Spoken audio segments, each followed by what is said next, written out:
खुशी, क्या कर रही हो? कुछ नहीं दीदी, बस साड़ी की तय लगा रही थी। वो भैया आए थे ना मुझसे मिलने के लिए, तो वही लेके आए थे मेरे लिए साड़ी। अच्छा, दिखाना ज़रा कैसी साड़ी है। साड़ी तो ठीक सी लग रही है, पर एक ही साड़ी दे के गया तेरा भैया। पता है, मेरी शादी हुई थी ना, 3 बैग तो मैं अपने कपड़े लेके आई थी और ऊपर के कपड़े लेके आई थी सबके। और सारे कपड़े अच्छे थे बिल्कुल। और इतना सामान लेके आई थी ना दहेज का, इस घर में आ भी नहीं रहा था, पता है तुझे। और जब मैं आई थी ना, मेरे पूरे मोहल्ले पड़ोस में ना यहाँ पे वाह वाह हुई थी कि इनकी बहू कितना दहेज लेके आई है।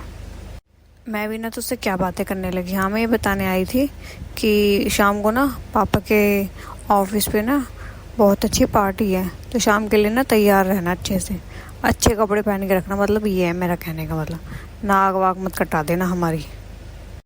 ठीक है भाभी। हो गई तैयार? ये क्या पहना है तूने? हाँ, ऑफिस जा रहे हैं पापा के, समझ में, पार्टी में, ना कि किसी के मातम में जा रहे हैं। तेरे पास कपड़े नहीं है, बिल्कुल नाक कटवाएगी क्या तुम्हारे घर की? मैं लेके आ रही हूँ अच्छे सी साड़ी और अच्छी सी ज्वेलरी, समझ में आई? ये रही साड़ी और ये रही ज्वेलरी, इसको पहन के ना अच्छे से तैयार हो जा, समझ में आई? वहाँ पे ना नाक नहीं कटवानी है हमको। फैमिली फंक्शन में जा रहे हैं हम, किसी के मातम में नहीं जा रहे हैं, समझ में आ गई? इन कपड़ों को पहन के और बाहर आ जा। पहले ही बता होता ना कि तेरे पास इतने कपड़े भी नहीं है, ना तेरे पास ज्वेलरी है, तो मैं तुझे पहले देके जाती। अब फटाफट ना तैयार हो जा। ये पता नहीं किस चीज़ का पेपर है, इंग्लिश में लिखा हुआ है, मुझे इंग्लिश आती भी नहीं है। ये पेपर देख के बताना किस चीज़ का, इंग्लिश में है, मुझे इंग्लिश आती ही नहीं है, समझ में नहीं आ रहा, पता नहीं क्या लिखा हुआ है। दीदी, ये भाई साहब का बहुत इंपॉर्टेंट पेपर है, आप इसको संभाल के रख दो, ये उनके बहुत काम आएगा। अच्छा, चल ठीक है, मैं रख दूंगी अभी। दीदी, आपसे एक बात कहूँ, बुरा ना मानो तो आप? हाँ बोल। आप हर चीज़ पे ना मुझे ना गरीबी का ताना मारते रहते हो कि तेरे माँ बाप ने तुझे दहेज नहीं दिया, तेरे माँ बाप ने तुझे ये नहीं दिया, वो नहीं दिया। मेरे माँ बाप ने, चलो मुझे दहेज नहीं दिया, पर मेरे माँ बाप ने मुझे इतनी अच्छी एजुकेशन दी है कि मैं अपने पैरों पे खड़ी हो सकती हूँ और जो चाहे वो कर सकती हूँ, ठीक है। और मेरे बाप ने ना मुझे इतना काबिल बनाया कि मैं किसी के भरोसे में नहीं रह सकती हूँ, खुद का खा सकती हूँ और कमा भी सकती हूँ। तो मैं, मुझसे ज़्यादा इस टाइम कोई अमीर है भी नहीं। और दहेज की बात रही, तो मेरे माँ बाप ने मुझे सबसे अच्छा दहेज दिया है एजुकेशन का, कि मैं इतनी पढ़ी लिखी हूँ कि मुझे किसी की मोहताज होने की ज़रूरत नहीं है।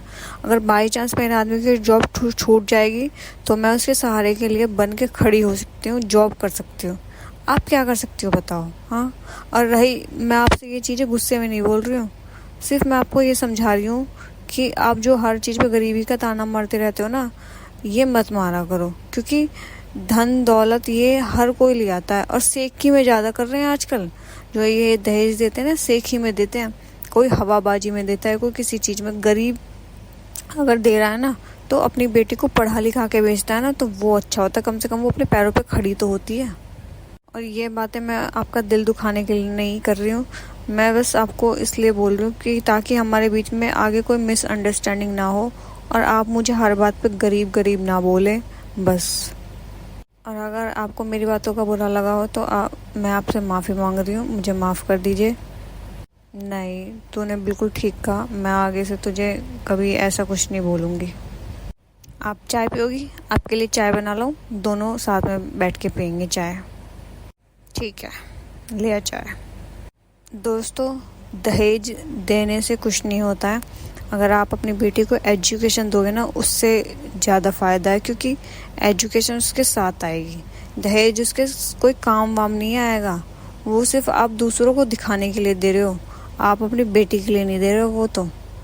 और दहेज आप ज़्यादा दो या कम दो, अगर आप ज़्यादा दोगे ना, तो किसी का पेट तब भी नहीं भरेगा, वो और ज़्यादा की डिमांड करेगा। तो इससे अच्छा है कि अपनी बेटी को दहेज ना देके उसको अच्छी एजुकेशन दो। अगर हमारी वीडियो आपको अच्छी लगी तो हमारी वीडियो को लाइक शेयर और सब्सक्राइब जरूर करें।